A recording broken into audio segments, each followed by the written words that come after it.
Okay, so electric cars equals energy independence.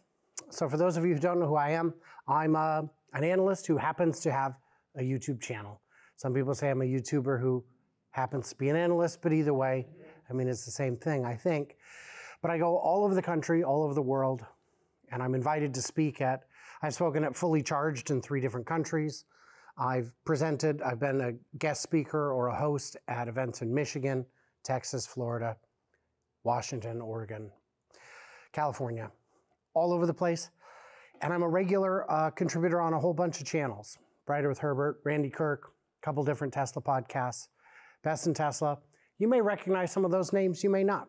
But I do about 25 guest appearances a month on other people's channels, to say nothing of the channels of my own work.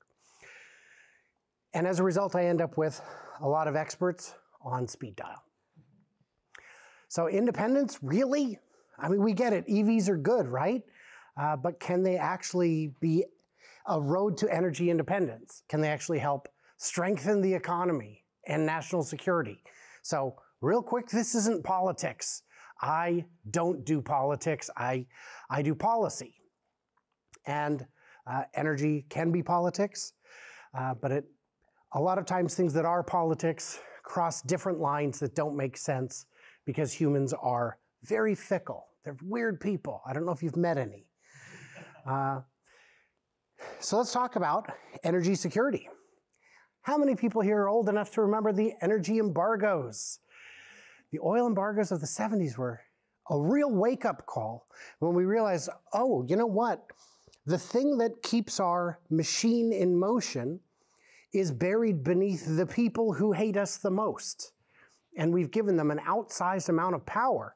These vehicles are very inefficient. They use up a whole lot of it. There's ways to get around that. One of them is, of course, more efficiency. Another is more domestic oil and gas production. And then, of course, you've got the cost of actually protecting that oil. $57 billion a year to protect oil in terms of military assets. Now you may say, $57 billion, that's a lot, but who is it commissioning this study? Why, it's the Department of Energy. And you think, well, I mean, $57 billion, that's not that much anymore, really. This was in 1994. 30 years have passed. During that time, even if we don't adjust it for inflation, even if we don't assume it costs more, which it does, just that $57 billion times these 30 years would be $1.5 trillion we've spent protecting oil, which is unfortunate, crazy even. If we just spend $1.5 trillion on anything else, I mean, we'd have a Mars base by now. We'd have, you know, anything you can dream of for $1.5 trillion, except, I guess, better gas cars. You can agree with it or disagree with it. Some people don't like the way the numbers are calculated. I found a middle-of-the-road estimate that said hundreds of billions a year is what is spent globally subsidizing oil. Not just in the US, but in a variety of countries. Hundreds of billions a year. People complain, well, you know, electric cars get big subsidies too. Well, in some places, sometimes, for some people. Not everywhere, not all the time, and not for everyone. And it's a drop in the bucket. Well, why is solar and wind getting subsidies, but not nuclear? Well, nuclear is getting subsidies. It has always gotten subsidies, and it's still getting subsidies. And then, of course, we've got the cost in human lives. So it's not just wasting treasure, but also blood. 1.2 million dead in regards to Iraq. Very few of those were US citizens. Mostly it was the Iraqi people. It's something that costs money. It's something that costs lives. So it's sad. And like I said, I don't like to talk politics, but this one just goes to a level that, you know, impacts me. So who produces the most oil and gas? Look at that. USA, #1. Followed by Saudi Arabia. They're our friends sometimes. Russia, not exactly our friends very often. China, Iraq, Iran, UAE, Even Mexico is on this list. Venezuela, famously our good buddies. Venezuela. So what does energy independence mean? It means we got to get cleaner, cheaper energy, but we got to get it locally. So how are you going to get it locally? Well, it turns out it doesn't cost extra to do it. If you look at the cost of energy by year, you see coal has gotten cheaper over time. Gas has gotten cheaper. Actually, coal's about the same. Coal's been pretty steady. Gas peakers have gotten a lot cheaper. Nuclear's gotten more expensive because the plants take so long to commission and bring online. But down at the bottom there, you'll see wind and solar, the cheapest. There's an uptick because after COVID, there was a lot of supply chain issues that made deployments difficult and expensive. But even with the uptick, they're still the cheapest that there are. Wind and solar. And you'll see that line that stops there partway through. That's thermal solar. That's those big concentrators. If you've ever flown into Vegas, they stopped making them. The line stops because they stopped making them because the theory didn't work out in practice. You can't get more efficiency. They're great, they work, but if you look at the cost, they're not cost competitive unless you're comparing it to nuclear or a gas peaker. So energy independence, look at that. We're adding more wind and solar. That's a good thing. We can build those quickly and reasonably cheaply. They're hard to scale. Where are you going to put the solar? Where are you going to put solar? We don't have enough land. We don't have enough land. Horizontal services, do a survey. Right. Well, you could start with every parking lot. Yeah. You could start with every rooftop that's sufficiently clear. You could start with just the new rooftops in industrial areas where the roof is clear. Right there's a huge amount. A lot of places are putting it in, and the infrastructure is saying, we got too much power now. Well, that's a separate issue, but if you're looking for public land, India started a pilot program. California has copied them. They're just putting solar over the canals. They already own the right-of-way. The land is already there. It reduces evaporation. It's a net win all around. Clean energy is national security. Now, this is an opinion piece, but you know what's not an opinion piece? The same story from the Department of Energy. Energy independence. And energy independence can be the ability to burn your own firewood for heat. If you've got enough land that you can not run out of trees in the time it takes to grow them back, you have energy independent heat. Renewable at that. Carbon neutral, as long as you're replanting. Most of us don't have that much land or that much capacity to split firewood. So I bring up gold production. Why? Well, you know, we used to have a gold standard. Biggest reason we had to get rid of it is there wasn't enough gold. But the bigger problem is gold equaled dollars. And energy does equal dollars. So whoever produces the most gold produced the most dollars. China, number one. Would you like China to be the largest manufacturer of US currency? Because when it comes to gold, they would have been that one. Australia, Russia, Canada, US, yay, we're number 5. Mexico, and so on down the list. South Africa for a long time was a big gold producer, very big. In the same way that producing gold equals dollars, producing oil equals dollars. We are, even if we're not buying the oil directly from Russia or Venezuela or whoever it is, it's a fungible market, and any oil taken out here is oil that goes in here. It's all the same pool. It's the same ocean of oil. But what if we could get past that? And you can. So not only should we be glad to see new solar farms and wind farms, when I'm driving and I see them, I'm excited. It's something to look at. I've heard people say it destroys the view. It is the view.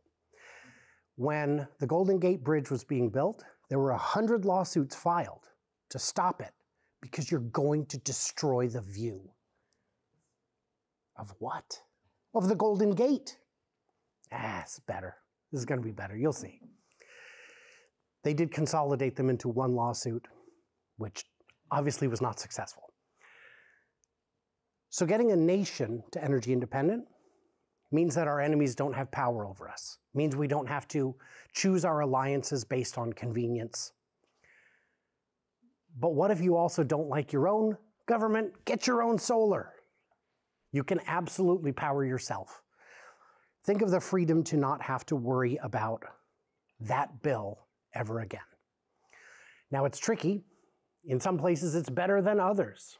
Here's the payback chart. This is only about a year old, so it's not too out of date. But you'll notice that Washington State has the longest payback on solar. And if you zoom in a bit, you can see Oregon takes 16 years to break even. And there's two reasons for that. Hydro's very cheap, which means you're not paying that much in the first place. And I don't know if you noticed, but it's pretty dark sometimes. We get a lot of cloud cover. So it's dim. Solar still produces on cloudy days. Our long summers, we get nice long days because we're far north. I mean, Portland is on about the same latitude as Ottawa. So we're a bit farther north than people realize. And in Washington, of course, it's much worse by, hundreds of miles. So you've got here, solar, not as good as other places. With incentives, it can get a little bit better. But yeah. So that's kind of it, The solar panels can make sense. They can help. It's a matter of what you want for your independence and how important it is. So that's my presentation. Gentleman in the back. Maine and up the Northeast, they were like 7 years in turn. Is that because electricity is so expensive up there? I would imagine so. The whole Northeast is quite expensive. Yeah. Any other questions on this? Or anything else? Yes? I was going to comment, I loved your picture of the panels over the canal. It's brilliant. And another brilliant thing that Oregon State University is working on right now and some other places are agri-solar. I'll just put that after your next presentation, that you can actually put the panels up 6 or 7 feet and you can grow potatoes and other things actually like the shade to grow in them, and they produce better with solar. Yeah. So I was in Germany. We were driving through Germany to Austria for a presentation, and there were a lot of little farms that were covered in solar. And I asked my friend who was driving, what used to be there? He said, I have no idea. Something, it's cleared land. And then about 10 minutes later, we saw another farm that looked exactly like it. Not what it used to be, it's grazing land. It still is. It's full of sheep. Yeah, they can graze right underneath the panels. The grass will grow. Yeah, and like you were saying, in some cases, the things grow even better because they need shade. Well, if we're going to fill the desert with solar panels, we're going to destroy the habitat. No, we're just going to adjust it. There are things that prefer shade. Not only that, a lot of those deserts didn't used to be deserts. Yeah. Yeah. We can bring them back. Yeah, and they're not. Less water because it's not evaporating. Yeah. I had a comment. Every time I hear it mentioned, the incentives, the tax incentives, the government incentives. That's a way for the government to influence where industry goes with their production and stuff, because it's not the free money that people think of it. It's like, we're paying for that. Right. That tax incentive is coming out of my, we're paying $7,500 to him. But where did it come from? But 1,000 of us are contributing to that. Yeah. And so it's the old idea of free money. There's no free money. It's like, how is it being spread around, and do we want them to do that? With those incentives, do you think there's a good chance we're reaching the point where the cost of the vehicles is on par and it doesn't make sense and they can't justify continuing to provide purchase incentives and build incentives because it'll do it on its own? This is my presentation at 1 o'clock. I'll be back. So, but we'll talk about that. The short answer is, and when he says 1 o'clock, he means real quick. The short answer is, some manufacturers do better than others. If you look at, Lucid makes an $80,000 car that costs them $120,000 to build. Rivian makes an $80,000 truck that costs them $120,000 to build. That's a tough business. That's a tough racket. You will not survive doing that.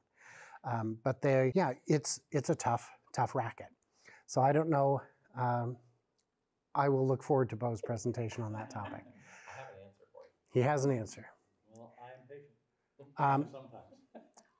Any other questions? I have toys and gifts up here. You can come see me, say hello, gather up a Hot Wheels car or a hat that was given to me to pass on to you fine folks. And I appreciate you coming out. Thank you, Brian. Thank you.